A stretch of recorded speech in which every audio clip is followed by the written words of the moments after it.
को चलाना चाह रहे थे और उन्होंने तुष्टीकरण के आधार पर इस देश को कितना बड़ा नुकसान किया है। और आज वो लोग, आपने देखा है कि वो लोग आ रहे हैं, घोषणाएं कर रहे हैं, गरीबी हटाओ का नारा दे रहे हैं। अरे 70 साल से आपने गरीबी हटाओ का नारा दिया था। 70 साल में आपने, राहुल बाबा आज भी गरीबी हटाने का नारा दे रहे हैं। अरे आपकी दादी जी या नानी जी भी गरीबी हटाओ का नारा दिया था। आपके पिताजी ने भी गरीबी हटाओ का नारा दिया था। मनमोहन सिंह जी ने भी गरीबी हटाओ का नारा दिया था। सोनिया गांधी ने भी गरीबी हटाओ का नारा दिया था। क्या आपने गरीबी हटाने का काम किया? इस कांग्रेस का गरीब से कोई नाता नहीं रहा। अगर इस देश में गरीबी हटाने का काम किया तो देश के यशस्वी प्रधानमंत्री नरेंद्र मोदी जी ने किया है। 25 करोड़ लोगों को गरीबी से ऊपर उठाने का काम किया तो देश के यशस्वी प्रधानमंत्री नरेंद्र मोदी जी ने किया है।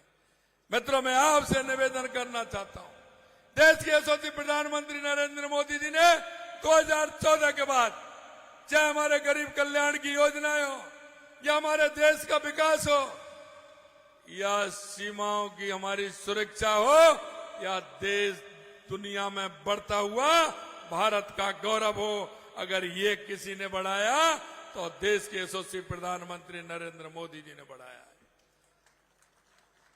आए दिन जिस तरह की घटनाएं होती थी, आज वो कह रहे हैं इन्होंने जाति पात के आधार पर देश को बांटने का काम किया, धर्म के आधार पर देश को बांटने का काम किया। और आप देख रहे हैं प्रांतवाद के आधार पर बांटने के काम किया। और अभी ये कह रहे हैं रंग भेद से बांटने का काम कर रहे हैं। वहां के प्रांत के लोग ऐसे लगते हैं, वहां प्रांत के लोग ऐसे लगते हैं, उस प्रांत के लोग ऐसे लग रहे हैं। भाई आपको कैसे लगते हैं? ये तो भारत है, अखंड भारत है। अब पीओके की बारी भी है। आप चिंता मत करिए, क्योंकि आपने धारा 370 आपके पूर्वजों ने लगाने का काम किया और देश के यशस्वी प्रधानमंत्री नरेंद्र मोदी जी ने, आप कहते धारा 370 हटाएंगे, खून की नदियां बह जाएंगी। अरे कंकड़ भी फेंका क्या? कंकड़ एक आपको लगा क्या? खून की बूंद भी गिरी क्या?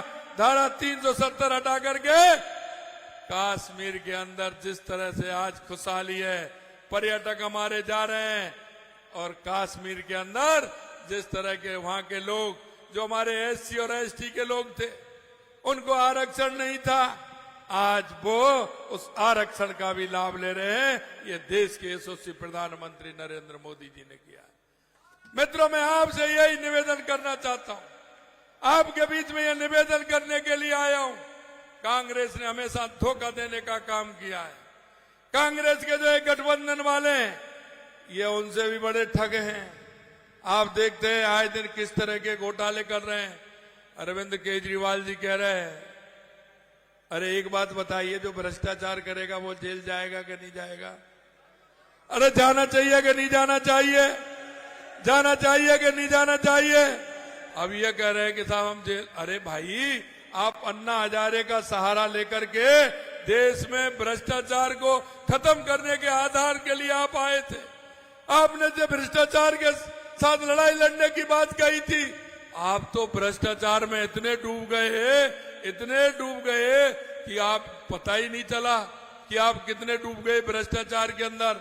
जब आपको पता चला, जब आपने देखा कि किस तरह से मैंने भ्रष्टाचार किया है, मैं आपको कहना चाहता हूं, ये कांग्रेस के लोग और ये गठबंधन के लोग, गठबंधन नहीं ठगबंधन के लोग हैं, ये ठगने का काम करते हैं और देश को बांटने का काम करते हैं। मैं आपसे यही कहने के लिए आपके बीच में आया हूं, मेरे भाई और बहनों। हमारे मनोहर खट्टर जी कितने सीधे, सरल और सज्जन व्यक्ति हैं। इन्होंने हरियाणा के विकास को किस तरह से गति दी है, और अब आपके लोकसभा के वो प्रत्याशी हैं। और आपको पता है, जब खट्टर साहब जीत के जाएंगे, तो उन्होंने हरियाणा को देखा है। और जब डबल इंजन की सरकार होगी तो हरियाणा का विकास किस तेजी से दौड़ेगा, किस तेजी से दौड़ेगा, मैं आपसे कहना चाहता हूं। मित्रों, मैं आपसे यही निवेदन करने के लिए आपके बीच में आया हूं कि आप सभी लोगों को मैं निवेदन करना चाहता हूं, क्योंकि आपको पता होगा जब देश की आजादी का युद्ध चल रहा था तो जितने लोग युद्ध लड़ रहे थे उससे कई गुने लोग तमाशा देख रहे थे। वो तमाशा इसलिए देख रहे थे कि उनको उस युद्ध का भान नहीं था, उनको ज्ञान नहीं था, उनको पता नहीं था कि युद्ध आखिर किस लिए लड़ा जा रहा है।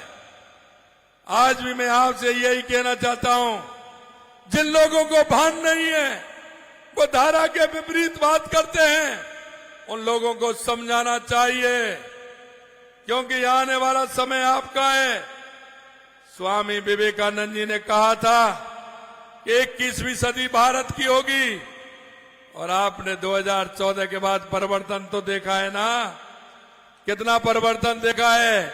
आप अब हाईवे पे जाते हैं, 6 लेन पे जाते हैं, कैसा आनंद आता है, जाता है ना। आपका हाईवे निकला हुआ है, कैसा लगता है मेरे भाइयों, ये तो बताओ, कैसा आनंद आता है।